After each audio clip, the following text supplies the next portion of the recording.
Oh, sorry, I was double muted, and now all of a sudden it's off of presenter mode. 1 second. There we go. Sorry about that. Thank you all for coming. I appreciate it. Coach Matt here, going to talk a little bit about the power of breath and how to turn something you do constantly into your most powerful tool. Like she said, if you have any questions, use that chat box. I usually take a look at it as I'm going through as well. Should have some time at the end of this for a few questions if you'd like to wait. Get right into this. A little bit about myself. I am the performance manager at Well Humana. I have a bachelor's degree in biology from Mount St. Joseph University, and then a master's degree in exercise physiology from the University of Louisville. Enjoy guiding others through their health and fitness journey, utilizing the benefits of movement, breath, and mindfulness practices. Very holistic approach. Things I like to do from a hobby perspective, I love going to just new places that I can take the dogs, the two dogs, my wife. I have a German Shepherd and a Boxer puppy, so they're wild and rambunctious. So I got to get them out and let them run legs a little bit. We just start trying to travel to as many national parks as possible, and coming up, getting out of sports purgatory, watching some football, and going to some breweries, like a little craft brew every now and then. All right, first we're going to start off with talking about breath. Let's define breath a little bit deeper here. Breathing seems like a simple thing we do every day, right? Most of which happens without much of your thought. But what if I told you that connecting your thought to your breath could be the secret weapon in your toolbox to improve many parameters of your life? When we think about breathing, I really want to set the stage about how important your breath really is.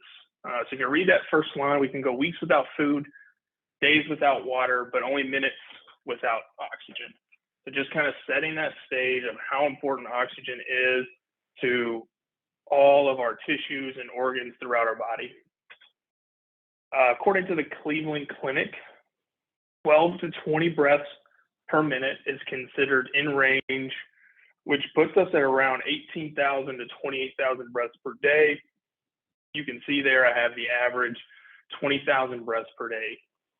You think about that, that's a lot. It's a lot of breaths per day that are just happening either consciously, if you're aware of it, or unconsciously, if you're busy just going through the day. So the question everyone's been asking: do we overbreathe? Do we breathe too much in a day? And I would say that the answer is yes. I think we do overbreathe. A lot of the research coming out is showing that we need to slow down. We need to turn our thoughts inward and slow down a little bit. So this question, do we overbreathe, or is it fine because we're in range to what's considered normal? So if the Cleveland Clinic says 12 to 20 breaths per minute is considered in range, is it fine that we're in 12 to 20? Probably. But many of the leaders in breath research would disagree that this normal range, if you look at the 12 to 20 breaths per minute, it comes out to about 1.5 to 2.5 second breath in, and then a 1.5 to 2.5 second breath out, which we'll discuss this a little bit later in the presentation. Just want to kind of set the stage here. And also another little quote here: has been reported that up to 70 to 80% of people breathe incorrectly or have some sort of breathing dysfunction.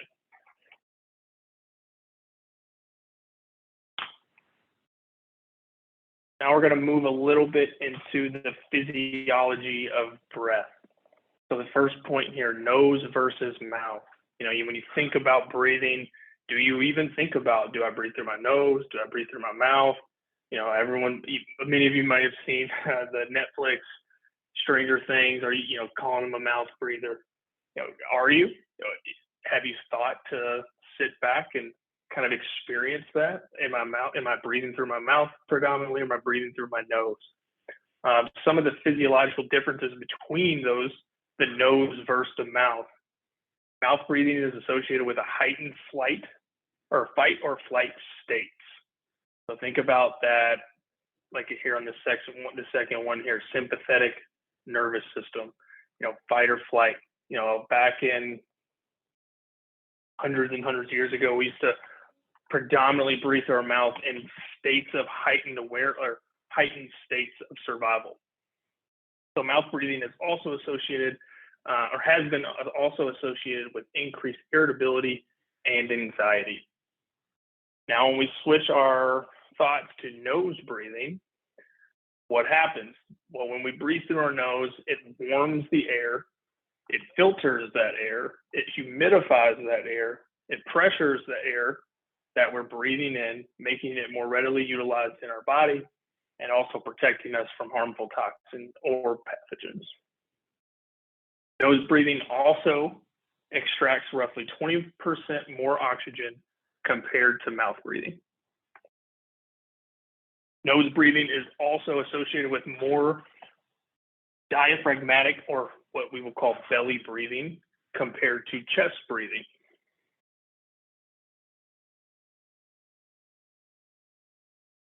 Now we'll kind of roll into the sympathetic and versus parasympathetic. So you'll see a lot of parallels as we kind of move through this physiology of breath slide here. You'll see some common themes between nose versus mouth, sympathetic versus parasympathetic. So these two parts of our nervous system have gotten a lot of attention as of late, and rightfully so. We're beginning to understand just how important it is to reduce our sympathetic nervous system drive when it isn't necessary. And just to define the sympathetic nervous system versus parasympathetic nervous system for anyone who may not understand what those are, our sympathetic nervous system is that fight or flight. It's very highly stimulating. Think increased heart rate, blood pressure. We're pumping our blood to our peripheries to get us ready for some sort of survival or the thought of survival task.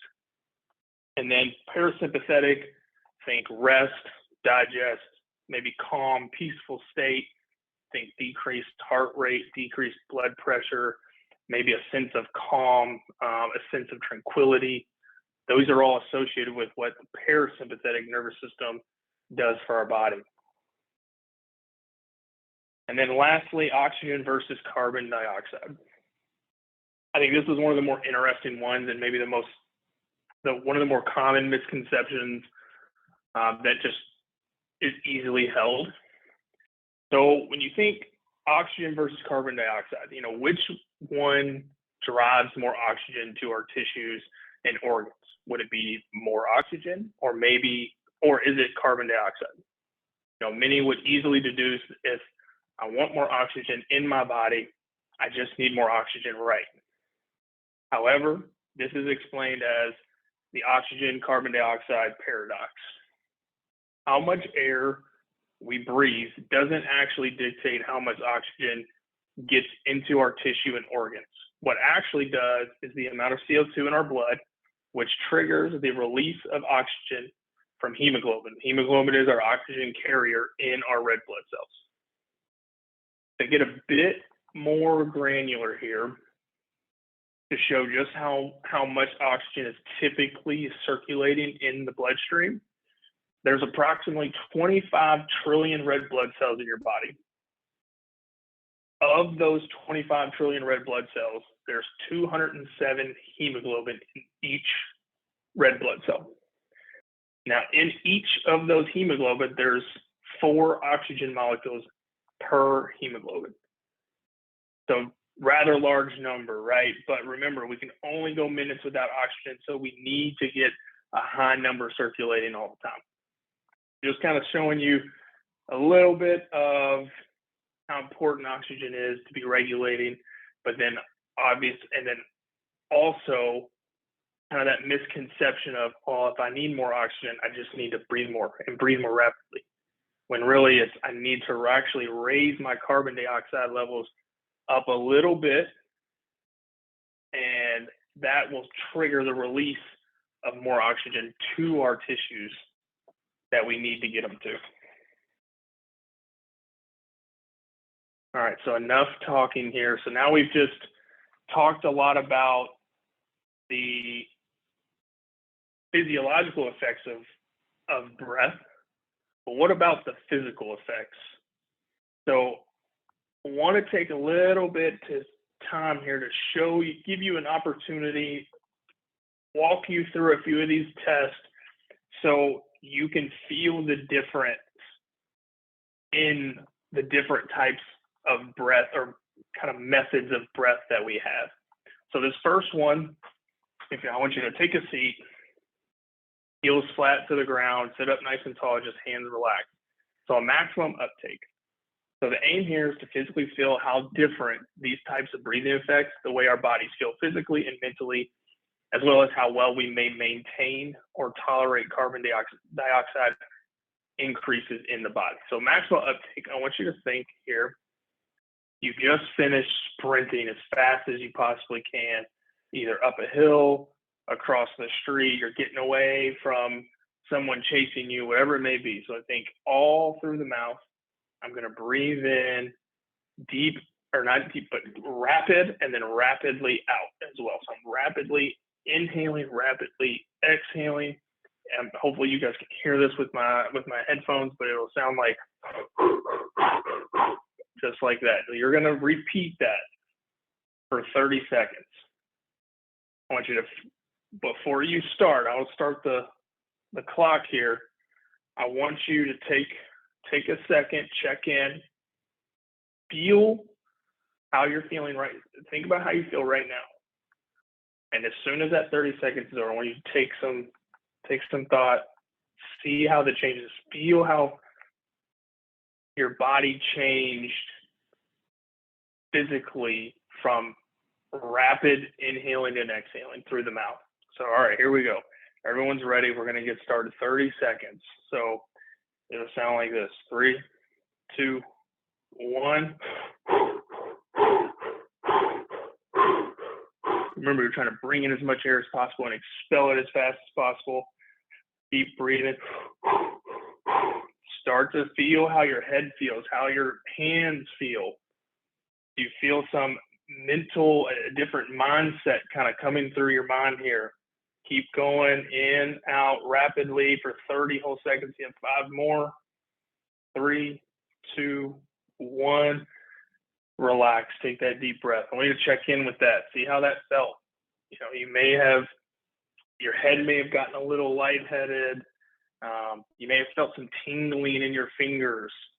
That's literally the blood saying, I'm gonna go to where I need to go. Really dizzy, scary, exactly, very uncomfortable.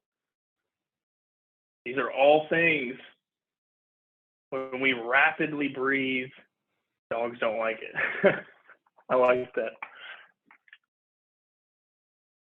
So what happens when you did that, you were having carbon dioxide starting to kind of build up in your bloodstream just a little bit, not a lot of it. It takes a while to kind of get that going and feel a little bit some of the more dangerous diminishing effects of that. But that's just a quick feel. So now we're going to go the opposite end. We're going to start doing a rhythmic breathing exercise. So that was maximal uptake through the mouth. Think of sympathetic nervous system. You just crashed your brain to say, stress, stress, stress. Something's happening and I need to react. Now this next one, rhythmic breathing, this tempo here, 4, 1, 8, 1. We're going to go 4 seconds in through the nose. Try to feel that belly raise. And then you're going to hold for 1 second. And then you're going to exhale for 8 seconds. 1, 2, 3, 4, 5, 6, 7, 8. Hold for a second. And then breathe back in. Now, same thing. I want you to sit nice in a calm position. Feet flat on the floor, hands in, shoulders relaxed, face relaxed, hands in your lap or on the armrest. We're going to roll through this cycle here, this 4, 1, 8, 1. I want to go 3 times through. All right, same thing, almost 30 seconds. I want you to see how different your body feels after this rhythmic breathing here. So in 3, 2, 1, in through the nose. Think 1, 2, 3, 4. Hold for a second. 8 seconds out. 1, 2, Breathe. 4, 5, 6, 7, 8. Hold for 1, and then repeat that. Now you can either go in through the nose, out the mouth, or in the nose, out the nose. It's up to you. You can choose that one, but start to feel how your body kind of changes. You may feel a little bit more sense of calm, maybe a little more relaxation. You may feel your heart rate. If you have a heart rate monitor, you may feel your heart rate start to drop a little bit. Go through that 3 times, so 1 more.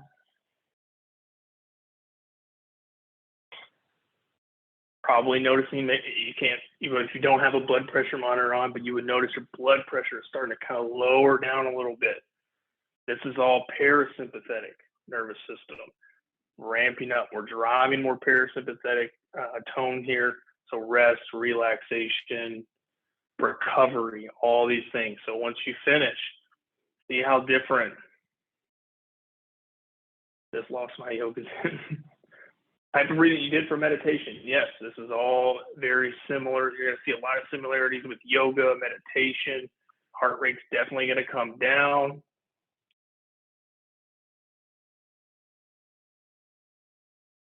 Very good. Okay, this last one. So this is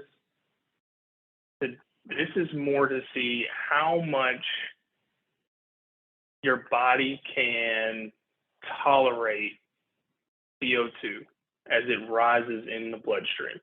So what you're going to do is you're going to stay in the same spot. You're going to take a deep breath. You're going to take 2 or 3 normal deep breaths.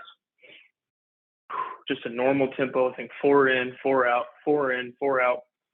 And on that 3rd breath, as you exhale everything, you're going to start a timer. All right. I can do it. So what I'll do is I'll go ahead and start a timer for us. That way we have it. You can just stay with me. And what we're going to do is we're going to start that stopwatch on that last exhale. And we're going to see how long we feel the deep urge to breathe again. All right. So you're going to hold that breath. You're going to expel that air out. Now, obviously, if you have any breathing dysfunctions, maybe refrain from this one. We don't want to have anyone have any adverse reactions without a doctor's order. Or if you're feeling up for it, we'll go ahead and get started. So we're going to take a big, deep breath in, and we're going to let it out. And you're going to expel all the air out and starting the clock. You're going to hold your breath as long as you can. As you're going through this, you'll notice some physical sensations. You may want to swallow. You may feel like your belly's shaking a little bit. These are reactions to the body's CO2 level rising within the blood. So we've gone about 25 seconds. If you've already exhaled, that's perfectly fine. The BOLT score, this body oxygen level test, is they're shooting for 40 seconds. If you're nowhere near 40, that's okay. A lot of people, the first time they do it, it's actually a little bit harder. It's a new sensation. It's harder to just stop breathing for a minute, for 30 seconds. Typically we'll do better on that second try. Maybe you test it again tomorrow and see kind of where you get. Usually do a little bit better on that second attempt. But notice, it's not about willpower. All this is just trying to see until I feel that urge to breathe again. And what that, like I said, once that's doing is that's feeling that CO2 raising your bloodstream, and see how much tolerance you have to that.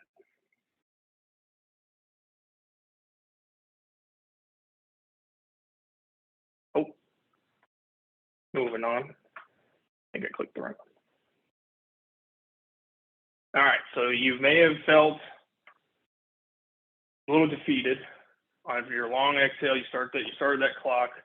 You went 20 seconds. Maybe you only went 10 seconds. You feel a little defeated. Now we're going to go over some ways to kind of improve our breathing performance.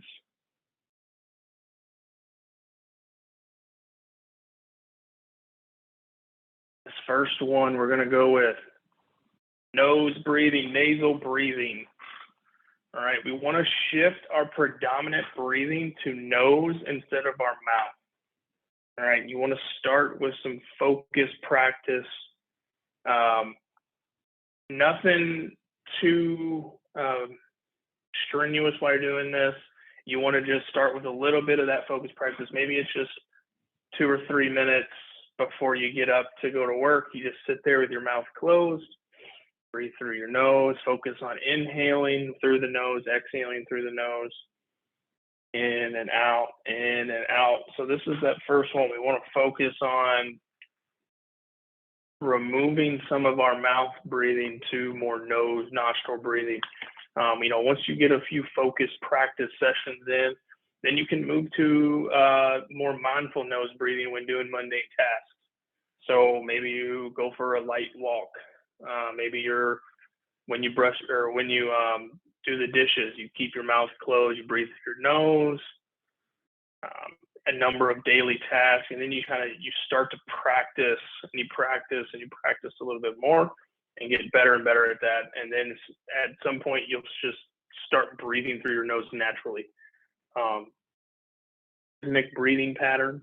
We'll touch on this again here in another slide, but you really want to.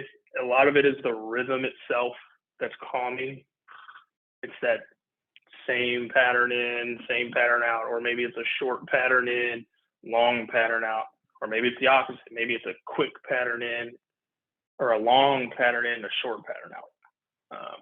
It depends on what we're shooting for that context and that breathing pattern. The last one of this is mouth taping. You've probably seen this on social media. Maybe some health and fitness articles around. It's kind of growing in nature. A lot of us have a hard time to keep our mouths shut because we're just so used to it. Maybe we've breathed through our mouth for so long. It feels so unnatural. A lot of researchers have been recommending this 3M surgical tape and just placing like a light strip right in between your lips as you're, doing some mundane activities. Some go as far as sleeping with a small piece of tape in your mouth to really transition that mouth breathing while sleeping to more nostril breathing.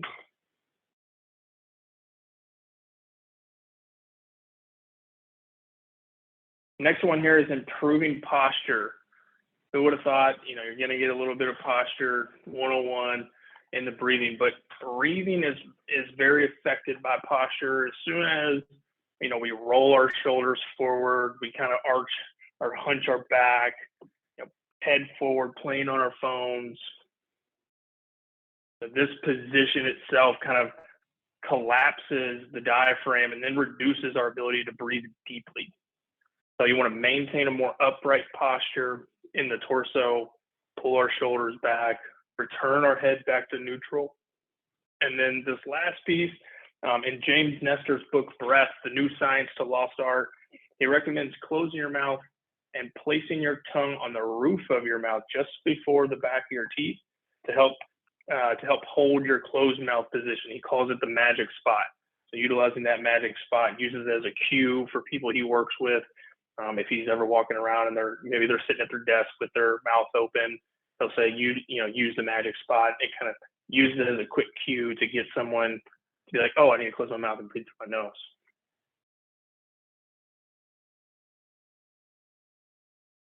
The next tip here is slow your breathing. We touched on this earlier. We're over breathing. We're breathing so many breaths. We're, 12 to 20 a minute throughout the day. And you'll notice that all those pieces before are kind of building on themselves. When you slow your breathing, you're reducing the amount of oxygen that's coming in. So you're kind of increasing your CO2 tolerance. When that CO2 is in the bloodstream, it's going to trigger the release of more oxygen molecules to get to our organs and tissues.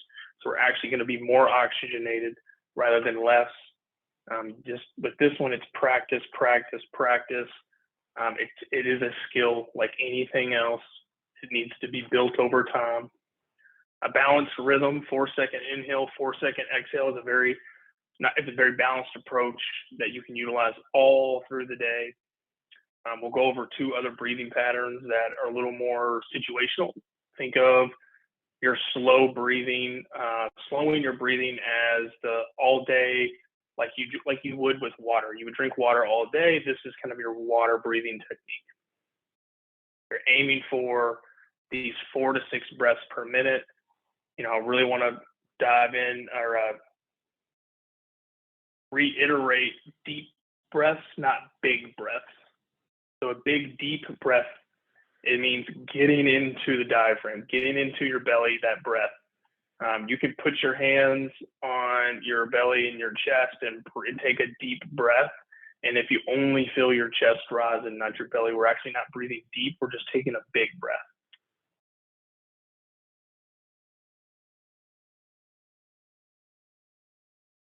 The next one here, breathing to help reduce stress and anxiety. A lot of these are going to be we may have already talked about a little bit, but nasal breathing, focused diaphragmatic breathing. Because in periods of high stress and anxiety, it's important to try and look inward at our breathing patterns. Am I breathing heavily? Am I breathing rapidly? If I am breathing heavily and rapidly, anxiety will typically exacerbate rapid breath and giving you a feeling of more breathlessness. So it's a feedback loop of, oh, I'm breathing heavy. I'm a little anxious and stressed. I got a lot of background stress going on. I'm breathing through my mouth really fast. So what happens is my mind says, oh, I need to release. I'm in stress. I need to release my stress, these stress hormones, whatever that may be. And now I'm feeling even more stressed because of the way I was breathing, because it's signaling to my brain that I'm in a stressful situation. So to help return our bodies back to a relaxed state, we want to try to trigger the parasympathetic state. To do this, we want to utilize some parasympathetic triggers, which include all of these listed here on the slide. So nasal breathing, focused diaphragmatic breathing, extended exhales, flexion posture. So I have an example here, laying flat on your back, feet elevated, knees and hips at 90 degrees with our feet open. That's a really good resting posture. When you're also in that one, you're a little bit more able to fill the stomach or belly up with air rather than when you're seated. Your core muscles aren't working as hard, so they're able to relax and you're able to breathe through your belly a little bit more effectively. Another method is the double inhale plus sigh. So you'll breathe in twice back to back. So think, and then. So think double inhale through the nose, sigh out the mouth. So it's, and then slow exhale.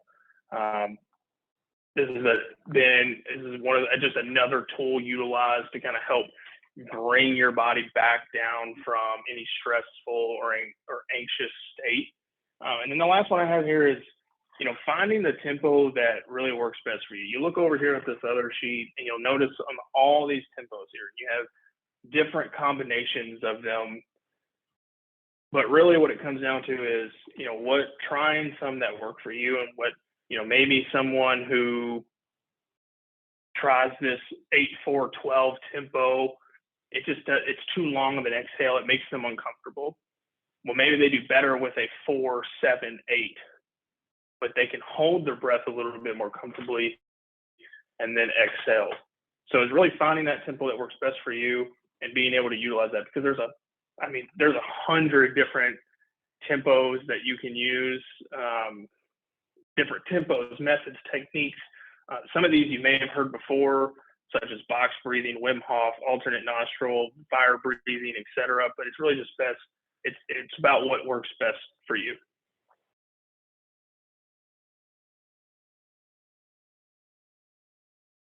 We talked a little bit about breathing to decrease stress and anxiety. What about increasing energy? We can use our breath to our advantage in this as well. So we can always use it to calm ourselves down, but we can actually build ourselves up, right? So think of, in the beginning, we were talking about sympathetic versus parasympathetic.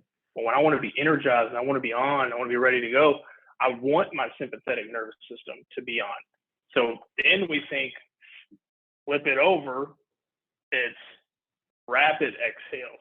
Focus on using your diaphragm to exhale forcefully.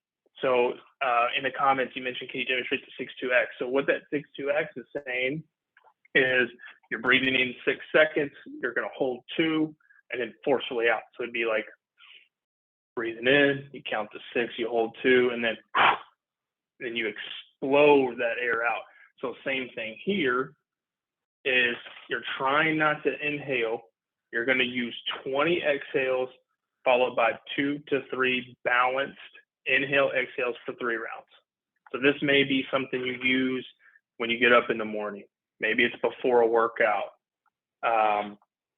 Maybe it's the middle of the, that 2, 3 o'clock in the day when you need to pick me up. Try this out. See if it's a little more effective than that, sugary beverage or the energy drink, whatever it may be. So what that kind of looks like is just 20 exhales. You'll breathe in through the nose one time, and then you'll very fast exhales, trying to get 20 of those out. And then you'll go back to a nice, just kind of balanced inhale, exhale, and then repeat for 2 more times. So a total of 60 exhales.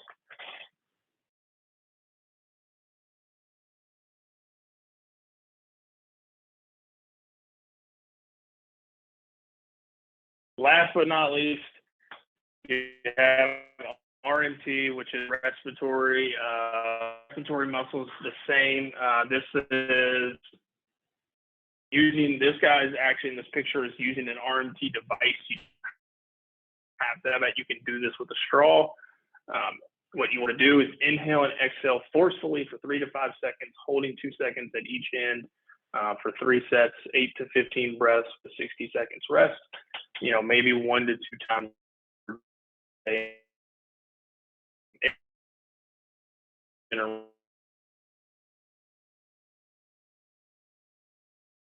Another way to help, overall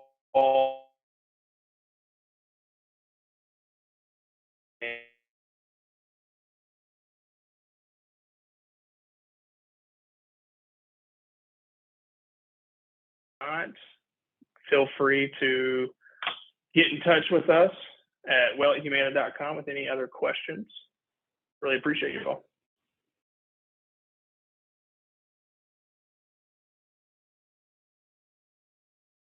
Namaste, yes.